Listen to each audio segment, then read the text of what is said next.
ರಾಜ್ಯದಲ್ಲಿ ಗಂಡನನ್ನು ಬಿಟ್ಟು ಬೇರೆಯವರ ಜೊತೆ ಓಡು ಹೋಗುತ್ತಿರುವ ಪ್ರಕರಣಗಳೇ ವರದಿಯಾಗುತ್ತಿದೆ.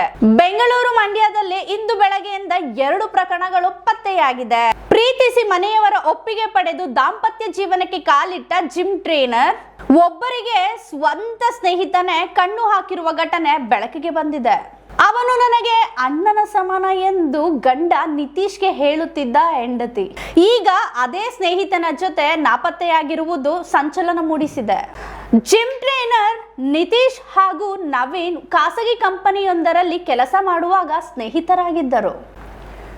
ನಿತೀಶ್ ಯುವತಿಯನ್ನು ಪ್ರೀತಿಸಿ ಮದುವೆಯಾದ ಬಳಿಕ ಸ್ನೇಹಿತ ನವೀನ್ ಅವರ ಮನೆಯಲ್ಲೇ ಬಾಡಿಗೆಗೆ ವಾಸವಾಗಿದ್ದರು. ಈ ವೇಳೆ ಸ್ನೇಹಿತ ನವೀನ್ ಅವರಿಗೆ ತನ್ನ ಪತ್ನಿ ಮೇಲೆ ಕಣ್ಣು ಹಾಕ್ತಿದ್ದು ಗಂಡನಾದ ನಿತೀಶ್ಗೆ ಕಂಡು ಬಂದಿತ್ತು. ನವೀನಿನ ನಂಬರ್ ಅನ್ನು ಹುಡುಗಿಯ ಹೆಸರಲ್ಲಿ ಸೇವ್ ಮಾಡಿಕೊಂಡು ಪತ್ನಿ ಚಾಟಿಂಗ್ ಮಾಡುತ್ತಿದ್ದಳು.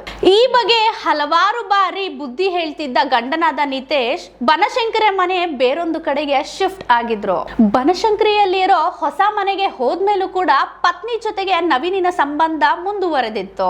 3 ದಿನಗಳ ಹಿಂದೆ ಹೊಟ್ಟೆ ನೋವು ಎಂದು ಕೆಲಸಕ್ಕೆ ರಜಾ ಹಾಕಿದ ಪತ್ನಿ ಬ್ಯಾಗ್ ಪ್ಯಾಕ್ ಮಾಡಿಕೊಂಡು ಪ್ರಿಯಕರನ ನವೀನ್ ಜೊತೆ ಎಸ್ಕೇಪ್ ಆಗಿದ್ದಾಳೆ. ಪತ್ನಿ ನಾಪತ್ತೆಯಾಗಿದ್ದ ಬಗ್ಗೆ ನಿತೀಶ್ ಜಯನಗರ ಪೊಲೀಸ್ ಠಾಣೆಯಲ್ಲಿ ದೂರು ದಾಖಲಿಸಿದ್ದಾರೆ. ತನಿಖೆ ನಡೆಸಿದ್ದ ಪೊಲೀಸರು ಯುವತಿ ಮತ್ತು ನವೀನನ್ನು ಠಾಣೆಗೆ ಕರೆದು ತಂದಿದ್ದಾರೆ.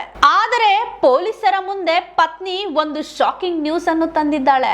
ನಾನು ಯಾವುದೇ ಕಾರಣಕ್ಕೂ ಗಂಡನ ಜೊತೆ ಹೋಗಲ್ಲ, ಬದಲಾಗಿ ಪಿಜಿಗೆ ಹೋಗ್ತೀನಿ ಎಂದು ಯುವತಿ ಹಠ ಹಿಡಿದಿದ್ದಾಳೆ. ಇದರಿಂದ ಕಂಗೆಟ್ಟಿರುವ ನಿತೀಶ್ ನನಗೆ ಮೋಸವಾಗಿದೆ, ನ್ಯಾಯ ಕೊಡಿಸಿ ಎಂದು ಪೊಲೀಸರ ಮುಂದೆ ಅಳಲು ತೋಡಿಕೊಂಡಿದ್ದಾರೆ ನಿತೀಶ್. ಜಯನಗರ ಪೊಲೀಸರು ಈ ಸಂಬಂಧಕ್ಕೆ ಹೆಚ್ಚಿನ ತನಿಖೆ ನಡೆಸುತ್ತಿದ್ದಾರೆ.